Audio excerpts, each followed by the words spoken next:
She's definitely weaker, my mother-in-law remarked calmly, as though she were discussing the weather. That's why you need to finish the paperwork by Friday. My husband smiled, a small, satisfied curl of his mouth. It's working. I stood in the hallway, pressed against the wall. The words landed like blades pressed flat against my skin. Paperwork. Weakness. Working. Me. The air tasted metallic, my pulse a steady drum in my throat. I didn't move. If I stepped into that room, they would see what I now saw. Their quiet alliance, their casual cruelty. I let the silence expand, swallowing the sound of their plotting. My body remained frozen, but inside something shifted. A glass pane cracked in my chest.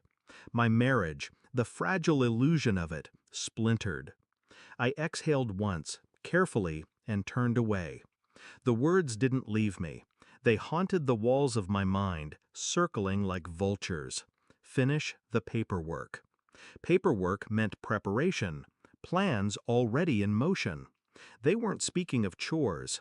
They were arranging something, something binding. And me? I was weaker, a problem to be managed, a liability to be erased with signatures. At night, when his hand brushed my shoulder in bed, I kept my breathing steady. I pretended sleep. The warmth of him used to anchor me. Now it burned. During breakfast, he asked about my schedule with practiced ease. I saw it now, the way he cataloged my answers, the way he reported my patterns to her.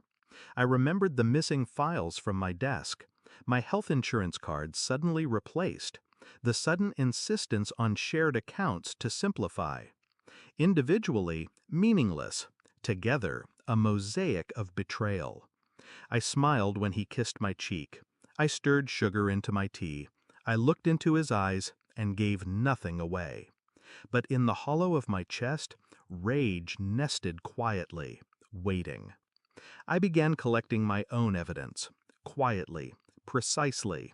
Bank statements, phone logs, copies of conversations I printed and slipped into folders hidden beneath loose floorboards. He thought he moved unseen, that my silence equaled blindness. But silence is the sharpest tool when used well.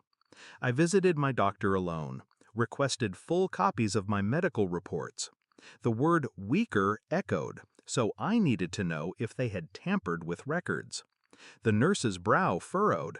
Strange, there were requests made recently for duplicates by your husband.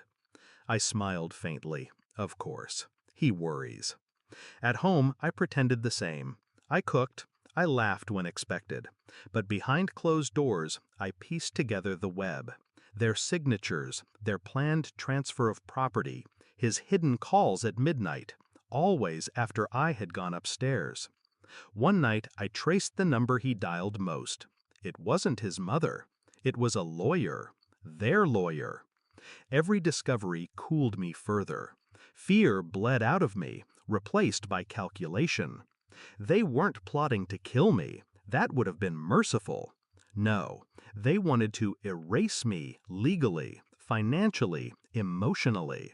A quiet strangling. And I sharpened my knife, not of steel, but of truth. The evidence arrived in a thin envelope, court documents drafted but not yet filed. My husband's signature at the bottom of declarations that painted me unstable, incapable, unfit. He was preparing to take everything, with his mother as witness, his shield. That evening, I laid the papers on the table, perfectly aligned. The room was silent when he walked in. His keys hit the counter. Then his eyes fell on the pages. His face drained. I didn't raise my voice. You forgot one thing, I said evenly. I listen.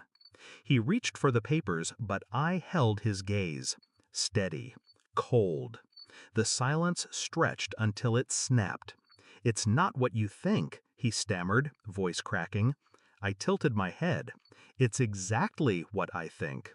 His composure unraveled, panic flickering across his face, but mine remained intact, carved from ice.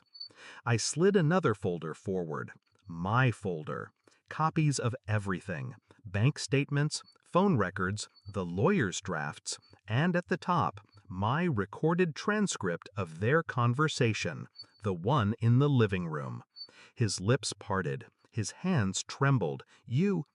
I prepared too, I interrupted, my tone soft but lethal. For the first time, he saw me not as fragile, not as weak, but as the one who had been watching, waiting. I stood, slow and deliberate, and walked to the door. By the time you explain yourself, I said, everyone else will have already heard mine. I didn't slam the door. I closed it gently, the sound more final than any shout. Outside, the air was cool, sharp against my skin. I expected grief, but none came. What replaced it was clarity, crystalline and absolute. They had mistaken silence for weakness, love for blindness, dependence for fragility. They had built a plan on those illusions, and I had dismantled it, piece by piece, without a single scream. I walked into the night carrying nothing but truth, and it was heavier than gold. Behind me, their empire of lies collapsed in the quiet of their own guilt, and I didn't look back, because weakness had never been mine. It was theirs.